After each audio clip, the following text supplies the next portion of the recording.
Tol, alis muna ako ha. Punta muna ako ng office. May sinit na meeting kasi sa trabaho eh. Kailangan kong pumunta. Ganun ba kuya? Kuya, baka pwede makahingi ng pera. Maglalaro kasi kami ng basketball ng mga tropa ko.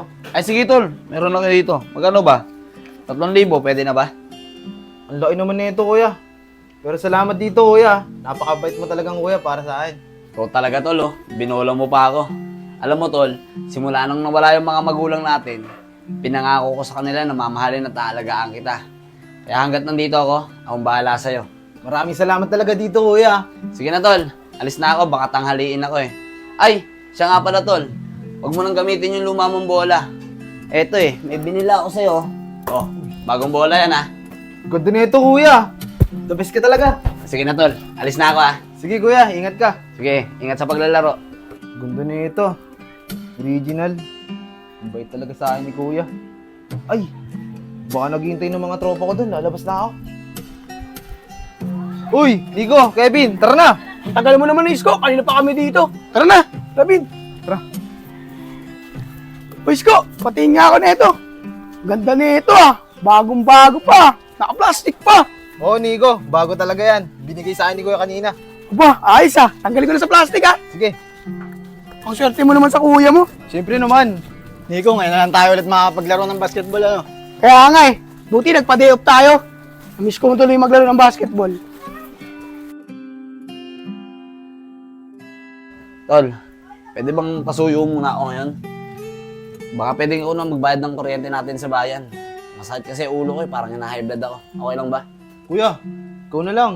Alis kasi kami ng mga barkada ko ngayon eh. O sige na nga tol. Ako na nga lang magbabayad ng kuryente mamaya.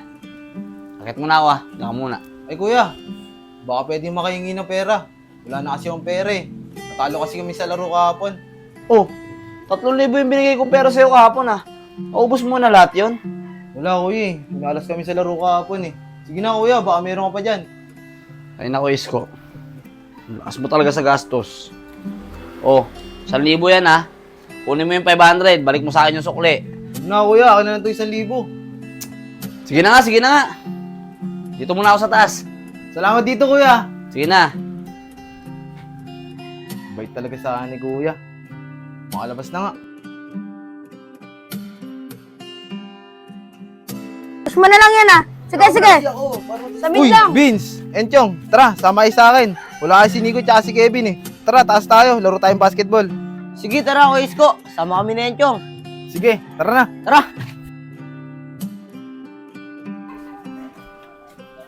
Uy, sige Joseph. Matanong ko nga, pumasok talaga si Nico. Kuya Joseph, nasan po si Nico? Pumasok po ba? Oo, Isko. Pumasok si Nico.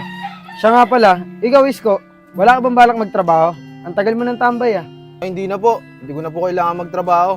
Sinusuporta naman po ako ni Kuya eh. Ganun ba? O sige, Isko. Dito na ako. May bibilin pa kasi ako eh. Sige po, tara.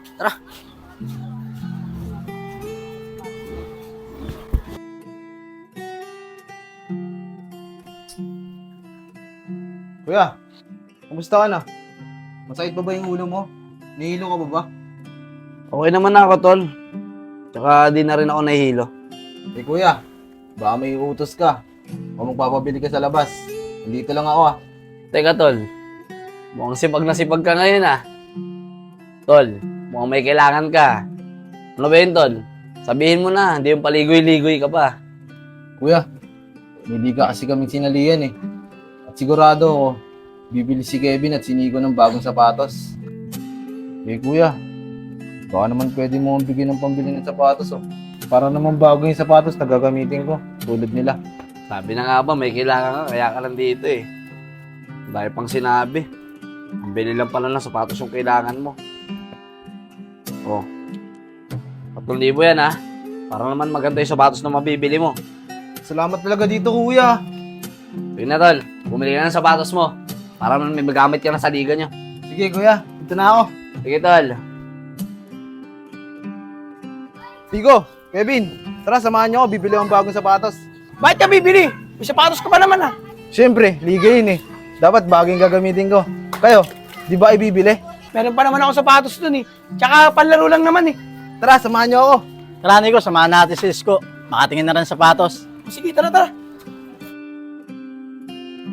Oy, pre. Ano? Kamusta? Pre, ikaw pala. Okay lang ako, pre. Ikaw ang kamusta? Ang tagal na kita hindi nakita. Pasensya ka na, pre. Busy kasi ako sa trabaho eh. Pagkagaling ko kasi sa trabaho, diretso na ako sa bahay. Sinusulit ko yung pahinga. Pre, mukhang nagpapayaman ka ng todo ah. Tignan mo yung mga alahas mo. Nakikinangan. Baka naman ma-hold up ka niyan. Itong mga to, pre. Pre. Pang passion lang to. Lahat to, hindi naman tunay. Nahiligan ko lang, pre. Ang ganda kasing pamorme. Isko, ang ganda naman ng pili mo sapatos. Sigurado ako, lalo kang gagaling yan. Kaya nga eh. Ikaw, Bing, ba't wala ka napili? Wala, naunahan na kasi ako ni Isko eh. Siguro, susunod na lang ako bibili. Kuya, nandiyan ka lang pala. Siya nga pala, eto, nakabili na ako ng bagong sapatos. Patingin niya ako, tol. Ba? Ayos to, tol, ah. Maganda. Oo, kuya, maraming salamat ulit. Wala yun, tol. Oh, may magagamit ka na, ha? Siya nga pala, kuya. Dito na kami. Sige, tol. Antayin mo na lang ako sa bahay, ha? May kausap lang ako. Sige, kuya. Pre, ikaw ba bumili ng sapatos ng kapatid mo? Oo, tol. Ako nga.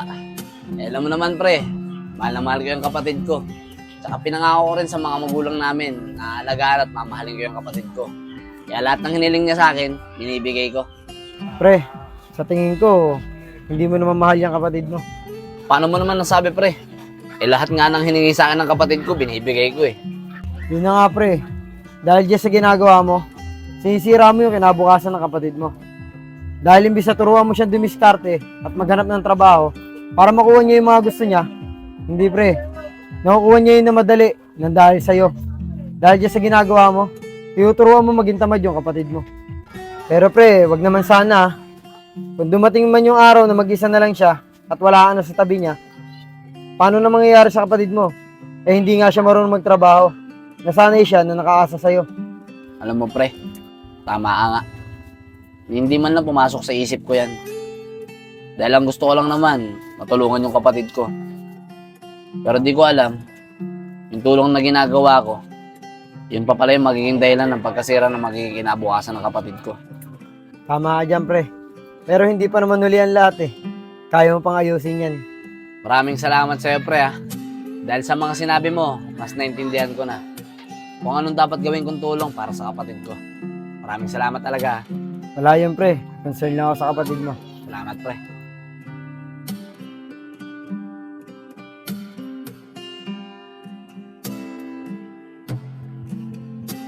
Uy, pre! Kumusta?